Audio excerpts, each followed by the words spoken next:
69,000 शिक्षक भर्ती में आरक्षण घोटाले को लेकर लंबे समय से तमाम अभ्यर्थी धरने पे बैठे हुए हैं और उनका समर्थन करने के लिए चंद्रशेखर आजाद यहां पर पहुंचे थे और लगातार ये भी धरने पे बैठे हुए थे। सर, क्या कोई किसी तरह की कोई बात हुई किसी से? आप भी यहां पे पहुंचे, कोई आश्वासन मिला अभी तक फिलहाल? तो मैं तो इस आंदोलन का एक सहयोगी हूँ। बात करने की जिम्मेदारी वो यहाँ के लीडर्स हैं, जो ये हमारी बहनें खड़ी हैं जो इस आंदोलन लीड करी, उनकी जिम्मेदारी। मैं किससे क्या बात करूंगा? मुख्यमंत्री को खुद सोचना चाहिए। घोटाला हुआ है, पिछले वर्ग आयोग की रिपोर्ट है, उन्होंने तय करके बता दिया। लगभग 20,000 सीटें जो दलित पिछड़ों को छीनी गई है, उनका अधिकार उनको दे दो। क्यों इन बच्चों को परेशान कर रहे हो?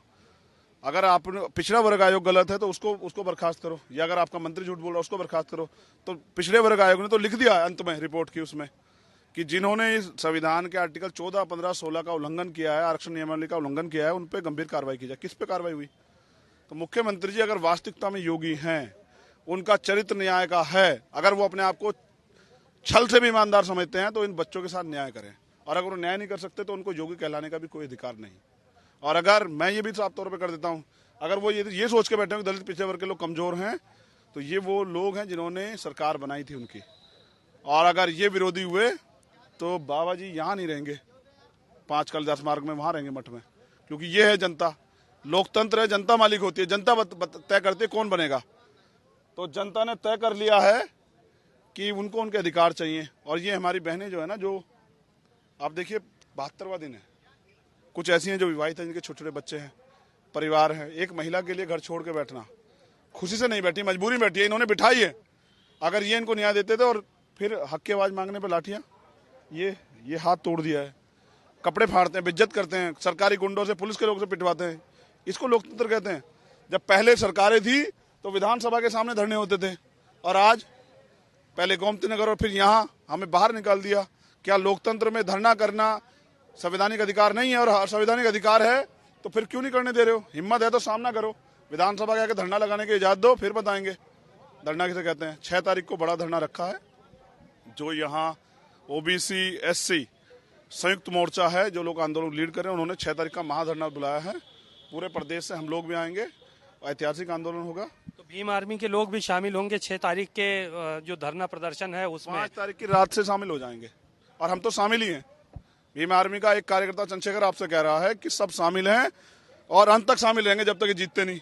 इनके आंसुओं की कसम है, इनके आंसुओं की जो है ना संकल्प है कि बहनों के बहे हुए एक एक आंसू और इनके शरीर पे पड़ी हुई एक लाठी का हिसाब जो है ना सरकार से लेंगे। सरकार न्याय करे, वरना परिणाम लगता है ये 72-75 दिन हो रहे हैं बैठे हुए हैं, इनकी तो कोई सुध लेने आया नहीं है। हाथ अलग टूटा है, रो रही हैं तमाम बहनें जो है, इनकी बात कर रहे हैं, इनकी सुध लेने, लेकिन अभी कोई नहीं आया।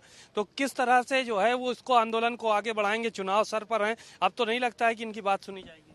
क्यों नहीं सुनी जाएगी भाई? किसका वोट लेंगे? भेड़ बकरी का लेंगे जिनकी गणना कराते हैं भाई।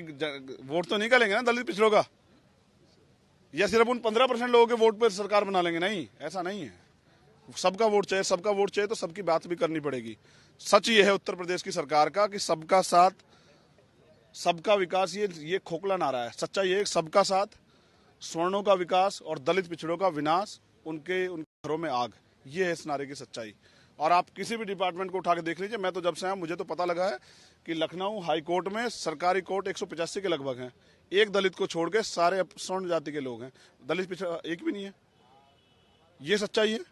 जितने डीएम एसएसपी बने बैठे हैं, दलित पिछड़ों को 21 और 27%, 22.5-27% आरक्षण मिला हुआ है।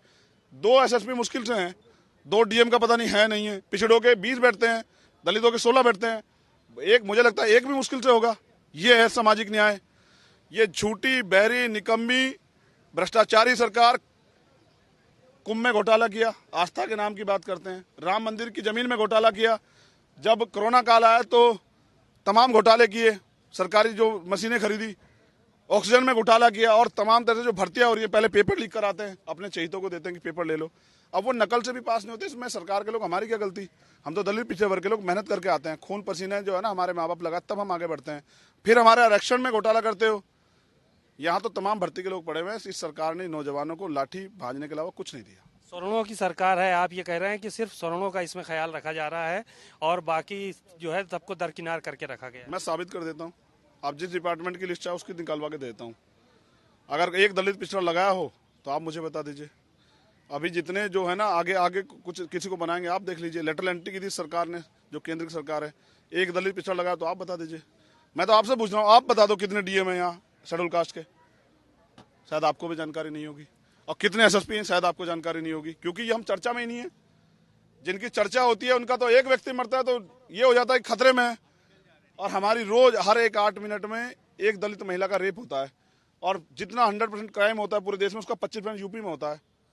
कहाँ चर्चा होती है? कितने मामले हाईलाइटेड होता है? हाथरस होता है जहाँ सब लोग लग जाते हैं, और ये 75 दिन से बैठे हैं। इनकी चर्चा रोज होनी चाहिए, डिबेट होनी चाहिए थी। इनको रोज पूछते कि घोटाला हुआ है, घोटाला हुआ, घोटाला हुआ, तो न्याय देने के बजाय मुख्यमंत्री लाठी क्यों बजवा रहे हैं? तो ये मुद्दा लेकर अब की इस बार चुनाव में आप जाने वाले हैं। चुनाव दूर है, ये जीत जाए लड़ाई, यही राजनीति है हमारी। विधायक एमपी बनना, चुनाव लड़ना है तो सबका सपना है। हमारा सपना है कि दलित पिछड़े वर्ग के लोग, उनके अधिकार मिले, उनमें भाईचारा बने और उनके जीवन में तरक्की, उनके दिन बदले, जो गुलामी और इतने दिनों झील रहे हैं वो खत्म हो। धन्यवाद। बातचीत के लिए शुक्रिया। आप सुन रहे थे चंद्रशेखर आज़ाद, जो कि यहाँ पे आए हुए थे। आज़ाद समाज पार्टी के अध्यक्ष भी हैं और बड़े नेता भी हैं दलित समाज के।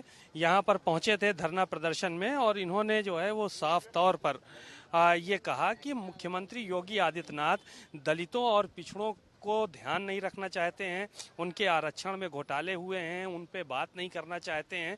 और जो चंद्रशेखर आज़ाद की पार्टी है उसके कार्यकर्ता 5 तारीख की शाम से ही यहाँ जुटना शुरू हो जाएंगे, और 6 तारीख को लखनऊ के अंदर इन अभ्यर्थियों के साथ एक बड़ा आंदोलन खड़ा किया जाएगा। कैमरामैन अरशद के साथ सीमा नकवी, भारत समाचार, लखनऊ।